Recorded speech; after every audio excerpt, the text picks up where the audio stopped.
Hello दोस्तों, welcome back to YouTube channel RD classes. दोस्तों यहाँ पर आज हम बात करेंगे 69,000 शिक्षक भर्ती में आपका जो लिस्ट आया है जिलेवार सीटों का, उसको कैसे ध्यानपूर्वक रखना है, किन किन बातों का ध्यान रखना है, कौन सी गलती नहीं करनी है आपको, और जिला वरीयता से क्या फ़ायदे होंगे, आपको कितना फ़ायदा होगा, क्या कम गुणांक में जिला मिलेगा या किसको ज़्यादा फ़ायदा होगा, या कम गुणांक में है तो ज़रूर ऐसे भरना है आपको, क्या क्या तरीके हैं हम वो आपको इस वीडियो में बताएंगे। दोस्तों सबसे ज़रूरी है आपके पास इन पॉइंटों पर सबसे पहले चर्चा करना, क्योंकि बहुत सारे बच्चों का मानना ये है कि ऐसा नहीं है, डिस्ट्रिक्ट अपने कैसे भी भर दो, जहाँ कट ऑफ मैच करेगा वहाँ मिल जाएगा, ऐसा नहीं है। मैं इसके लिए आपको कई एक बार एग्जाम्पल दे चुका हूँ और जिन लोगों को नहीं पता है मैं आज फिर से उनको बता देना चाहता हूँ। आप एक चीज़ माइंड में रखिए, क्या अगर ऐसा होता कि प्रत्येक छात्र सभी 75 जिले भरता तो कम फर्क पड़ता जिला वरीयता का। दूसरा, अगर गुणांक पॉइंटों में नहीं होता तो फर्क पड़ता जिला वरीयता का, ठीक रहा। तीसरा, अगर प्रत्येक जिले में सीटें समान होती तो फर्क नहीं पड़ता जिला वरीयता का। अगर जो प्रेफरेंस है, जैसे कि अगर कहा जाए कि प्रत्येक जिला, जैसे कि अगर हम बात करें तो सबसे ज़्यादा फेमस की बात करें, देखिए जैसे आगरा है, लखनऊ है, प्रयागराज है, कानपुर है, ये ज़िले आपको पता है, हर कोई जानता है, जहाँ पर स्टडी हब होता है और वहाँ पे प्रीफ्रेंस अच्छा रहता है, सबसे ज़्यादा लोग प्रेफर करते हैं ऐसे ज़िलों को। अब अगर हम बात करें यहाँ पर कि सबसे इम्पोर्टेंट क्या है, चलिए एक एक पॉइंट पर डिस्कस करेंगे, एक एक पॉइंट को। देखिए यहाँ पर लिखा है इन बातों का रखना है ध्यान। जब आप जिला वरीयता भरेंगे तो आपको कौन कौन सी बातों का ध्यान रखना है, कैसे तैयार करना है। ये 75 जिले, जितने लोग ऐसे हैं जो ये चाहते हैं कि मुझे 75 जिले भी बता दो पूरे कैसे भरने हैं, तो वो लोग क्या करें कि अगर अपना गुणांक, अपनी कैटेगरी, अपना जिला, ठीक है, तीन चीज़ें बहुत ही इंपॉर्टेंट रोल रखेंगी, आपका गुणांक, आपका जिला और आपकी कौन सी कैटेगरी है, ओबीसी है, जनरल है, एससी है, एसटी है, ठीक है, उसको कमेंट कर दीजिएगा इस वीडियो के कमेंट में, ठीक है। उसके बाद नेक्स्ट जो वीडियो होगा उसमें मैं उन लोगों का 75 जिले पूरे जितने भी कैसे भरने हैं पूरे 75 जिलों को भर के दिखाएंगे, ठीक है।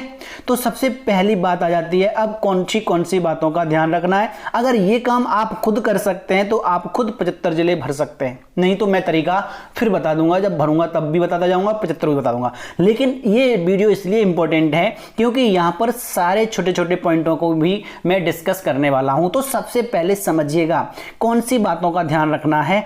तो सबसे पहले आपको ये देखना है कि आप किस जिले से बिलोंग करते हैं और उस जिले में सीटों की संख्या कितनी है। सबसे पहला पॉइंट रहेगा आपका कौन सा जिला है और उस जिले में सीटों की कितनी संख्या है, ठीक है। उसके बाद दूसरा पॉइंट नोट डाउन कर लेना। दूसरा पॉइंट ये रहेगा कि आपके जिले में या आपके जिले के नजदीक कौन सा ऐसा जिला है जिसमें सबसे ज्यादा सीटें हैं। दूसरा पॉइंट क्या हो, पहला पॉइंट रहेगा आपके जिले में कितनी सीटें हैं, नोट डाउन कर लेना, लिख लेना। उसके बाद आपके 4 या 3 से 4 जिले आपके नजदीक लगे हुए होंगे, ठीक है, तो 3 से 4 जिलों की सीटें आपको लिख लेनी हैं, ठीक है।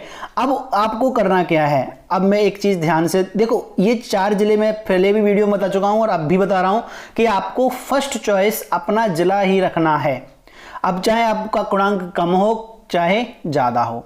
अगर आपका गुणांक बहुत कम है, जैसे मान लिया एक क्वेश्चन, कैसे कि गाजियाबाद में आप रहते हैं और गाजियाबाद में सबसे कम सीटों की संख्या है 2, ठीक है, और आप जनरल में हैं और आपका गुणांक मान लेते हैं हम, आपका गुणांक है 68, ठीक है, तो फिर आप अगर पहले नंबर पर अपना जिला ना भी डालेंगे तो भी फायदेमंद ही रहेंगे। कैसे? क्योंकि ये तो आपको पता है, जब 2 सीटें हैं आपके यहाँ तो 68 से ऊंचे मतलब हाई गुणांक वाले बहुत सारे बच्चे होंगे जो गाजियाबाद प्रेफर करेंगे, ठीक है। तो इसका मतलब ये होगा कि आप अपना एक प्रीफरेंस खराब ना करें। प्रीफरेंस का मतलब क्या है, आइए समझते हैं आपका प्रीफरेंस कैसे खराब होगा। तो देखिए, जैसे हमने कहा क्या 2 स्टूडेंट हैं, एक ए दूसरा बी, देखना, ठीक है। अब ए और बी में दोनों में क्या होता है कि दोनों के गुणांक जब देखे गए तो दोनों का गुणांक इसका 68.5 था और इसका भी 68.5 था। ठीक है, अब यहां पर देखा गया कि एक जिले में एक ही स्टूडेंट को मिलना है। मान लो आपका कोई जिला है गाजियाबाद ही, मान लो गाजियाबाद को ही आपको मान लो इन दोनों में बांट किसी को एक को देना है। तो अब आप बताइए कि गाजियाबाद किसे मिलेगा? उसे मिलेगा जिसका प्रीफरेंस फर्स्ट गाजियाबाद होगा। जैसे फर्स्ट का मतलब है एक पहले, जैसे इसका मान लो प्रीफरेंस 5वें नंबर पे गाजियाबाद है और इसका 9वें नंबर पे गाजियाबाद लिखा है इन्होंने, तो इनको ये सीट मिलेगी क्योंकि इनका प्रीफरेंस फर्स्ट है। तो फर्स्ट प्रीफरेंस को पहले कह सकते हैं वरीयता मिलेगी। ठीक है, तो यहां पर आपको क्या करना है, अगर आप वरीयता अच्छी देना चाहते हैं तो वरीयता अपने गुणांक के अकॉर्डिंग, जहां कम सीटें मतलब जहां कम फॉर्म पड़ते हो और ज्यादा सीटें हो, अगर वहां आपने पहला वरीयता दे दी तो आपको बहुत बड़ा प्रॉफिट होने वाला है। दोस्तों समझ लेना इस पॉइंट को।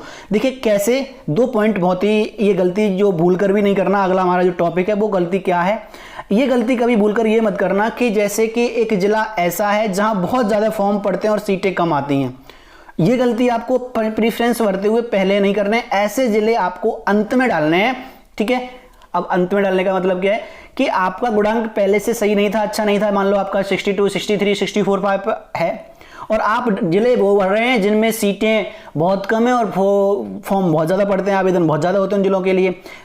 अभी आप ये सोच रहे होंगे कि 75 जिले सारे लोग बनेंगे, तो ऐसा नहीं है। बहुत सारे ऐसे बच्चे हैं जो कि जानते हैं 75 हमारा गुणांक है या 76 हमारा गुणांक है, तो हमें 2-4 जिलों में से मिल जाएगा, तो वो 2, 4, 8, 10 ही डरते हैं।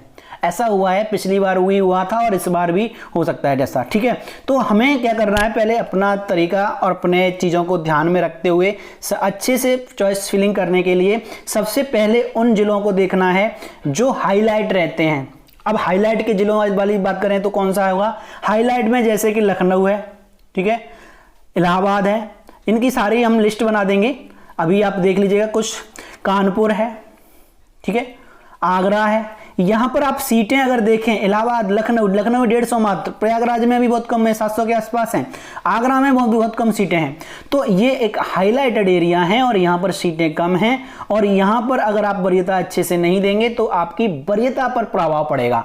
ठीक है, तो आप समझ रहे होंगे मैं क्या कहना चाह रहा हूं इस वीडियो में। देखिए जिला वरीयता बहुत ही ज़्यादा प्रेफर करनी है, आपको अच्छे से भरनी है। मैं बताता हूँ आपको कैसे फ़ायदा होगा इसका। गुणांक में आपने देख लिया कि किस तरह से आपको गुणांक में फ़ायदा होता है। दूसरा, देखिए आप ये सोच रहे होंगे कि 75 जिले हर कोई भरता है, ये बात सही है, लेकिन ये जब प्रीफरेंस में आएगा तब तो फायदा होगा ना उसे 75 जिले का। अगर प्रीफरेंस सही नहीं भरा है तो उसे इन 75 जिलों भरने का कोई फायदा नहीं होगा। दोस्तों कम गुणांक वाले को कैसे फायदा होगा, सबसे इंपॉर्टेंट देखिए, पहले हम एक ये समझ गए ना गलती कौन सी नहीं करनी है। ये गलती नहीं करनी है कि जहां फॉर्म बहुत पड़ते हों, जो हाईलाइटेड एरिया हो और सीटें कम हो, वहां पे आपको प्रीफरेंस लास्ट देना है। ठीक है, जिला वरीयता से कितना फायदा होता है ये देखिए। जिला वरीयता से कितना फायदा होता है, जिला वरीयता से इतना फायदा होता है कि कम गुणांक वाले को और ज्यादा गुणांक, देखिए गुणांक के हिसाब से यहाँ पे बांटे जाते हैं।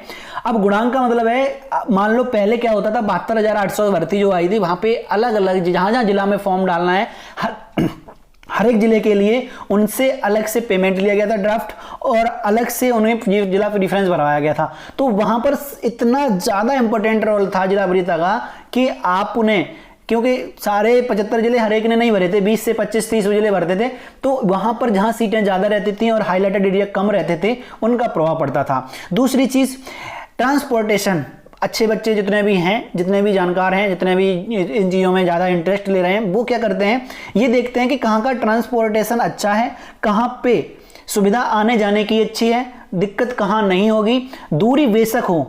अगर दूरी मान लो कहीं 500 किलोमीटर है और कहीं की 600 किलोमीटर है, अगर 600 किलोमीटर वाले के लिए जाने का जो ट्रांसपोर्टेशन है बहुत अच्छा है, डायरेक्ट मिल जाती है ट्रेन वगैरह, और जहां मान लो 300 किलोमीटर है वहां के लिए ट्रेन वगैरह नहीं है, कई जगह गाड़ियां चेंज करनी पड़ती हैं, तो वहां का प्रीफरेंस बच्चे कम देते हैं। ध्यान रखना इस चीज का। तो यही कुछ मेन पॉइंट्स हैं। जैसे कि अगर हम एरिया बात करें सोनभद्र और आउटर एरिया की, तो सोनभद्र में इस बार कम सीटें हैं और सबसे ज्यादा सीटें सीतापुर में आई हैं इस बार। और सीतापुर एक ऐसा जिला है जहां पर इतना ज्यादा वो नहीं रहता है, कह सकते हैं आवेदन कम रहते हैं। प्रीफरेंस में हम तो ये कहेंगे कि जिनका गुणांक सबसे कम है, ठीक है, वो अगर फर्स्ट प्रीफरेंस उन्हें चाहते हैं कि कोई मिल जाए एक कहीं भी, तो श्रावस मतलब सीतापुर को पहला दे दे चॉइस, ठीक है, क्योंकि पहली चॉइस देंगे तो इसे बरीता मिलेगी, बरीता मिलेगी तो सीतापुर में सबसे पहले पहली बरीता वाले को सबसे ज्यादा फायदा होगा, ठीक है। यहां पर क्या लिखा है, अगला हमारा लिखा हुआ है क्या कम गुणांक में जिला मिलेगा, बिल्कुल कम गुणांक में जिला मिलेगा और ज्यादा में ना मिले, ऐसा भी हो सकता है, बरीता पर डिपेंड करता है और वहां के आवेदन पर डिपेंड करता है और कितने लोग इंटरेस्टेड हैं इन चीजों पर डिपेंड करता है। तो कब वालों को भी कभी कभी मिल जाएगा, लेकिन कुछ कह नहीं सकते यहाँ पे, लेकिन ज्यादातर पॉसिबिलिटी है कि कम कितना है आपका, अगर ज्यादा कम है तो फिर नहीं मिलेगा, जैसे कि अगर 50, 52, 54, 56, 60, 59, 58 बनना है तो मुश्किल है।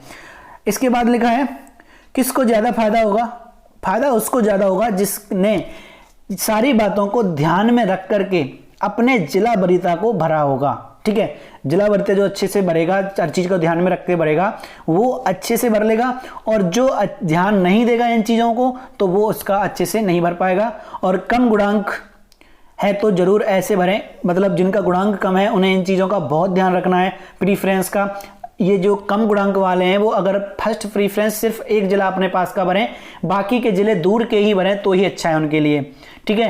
तो अगर वीडियो पसंद आया तो इसे लाइक शेयर कर देना, और बाकी का अगले वीडियो में हम बात करेंगे आपको 75 जिले कैसे भरने हैं, ठीक है। चलिए तो अब मिलेंगे आपके साथ नेक्स्ट वीडियो में।